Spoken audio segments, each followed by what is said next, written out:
Why? Why would anyone excuse or turn a blind eye to blatant anti-Semitism? That's the question that's been running through my head during this weeks-long issue over Minnesota Representative Ilhan Omar's continued anti-Semitic words.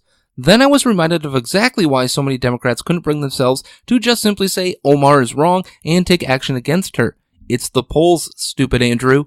A recent Pew Research poll gives us a glimpse of the real reason why the Dems decided to go for an anti-hate resolution instead of calling out Omar specifically. According to the polls, 79% of Republicans say they sympathize more with Israel than the Palestinians, compared with just 27% of Democrats.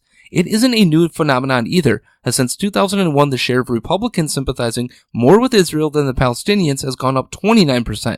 Over the same period, Democratic sympathy has declined 11 points, according to H.A. Goodman over at The Federalist. Is it cynical to believe that the motives of not expressly condemning the anti-Semitism of Omar lies in pandering to a voting bloc? You bet it is, but if it weren't for politicians of all stripes proving that cynicism correct time and again, we wouldn't need it.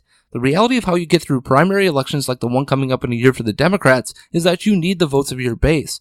Let's also remember that there is a growing anti-Israel, BDS, or boycott, divestment, and sanctions movement within the Democratic base, especially the younger base of the party. What incentive do the Democratic leadership then have to do the right thing morally when doing the easy thing scores them cheap political points within their base and keeps their own political ambitions afloat? When politics trump doing the morally right thing, you're doing it wrong. We should be condemning this weak action by the Dems as much as we condemn the anti-Semite named Ilhan Omar and the racist named Steve King. This has been By the Numbers. I'm Andrew Coppins, and you can follow me on Twitter at The Coppins Show.